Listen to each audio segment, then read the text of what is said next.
দিনটা ছিল আজকে শনিবার, সময়টা ছিল তখন 6:20 সকাল। ও স্কুলে যাওয়ার জন্য তুলে দিয়েছি। এতটাই ঠান্ডা লাগছে বাচ্চার যে ও ব্রাশটাও বেডে নিয়েছে, দিয়ে আবার ব্ল্যাঙ্কেটের মধ্যে ঢাকা নিয়ে শুয়ে পড়েছে। সত্যি আমাদের বড়দের এত কষ্ট হচ্ছে, তাহলে বাচ্চাগুলো তো কষ্ট হবেই বলুন।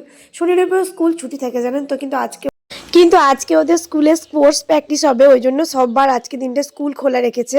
আর ওদের প্রত্যেক বছর ডিসেম্বর মাসে অ্যানুয়াল ডে প্রোগ্রাম, এবছর রেখেছে স্পোর্টস অ্যানুয়াল। আমি ওকে স্পোর্টসগুলো পরিয়ে দিচ্ছি, অর্ধেকটা আমি রেডি করে নিয়েছি, ওর বাবা হ্যান্ড গ্লাভসগুলো পরিয়ে দিচ্ছে। এই একটা জিনিস আমার পড়াতে খুব বিরক্ত লাগে, ও আঙুলগুলো কিছুতেই ভরতে চায় না।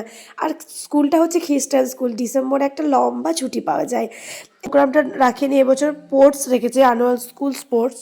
আমারও ভীষণ ঠান্ডা লেগে গেছে, আপনারা আমার ভয়েস শুনেই বুঝতে পারবেন। স্কুলে চলে এসেছি আমরা, এবারও স্কুলে ঢুকে যাবে। তারপর আমি একটুখানি যতক্ষণ চোখের আড়াল না হয় ততক্ষণ গেটের সামনে দাঁড়িয়ে থাকি। এটা মায়েদের অভ্যাস, সব মায়েরা এরকম করে থাকে।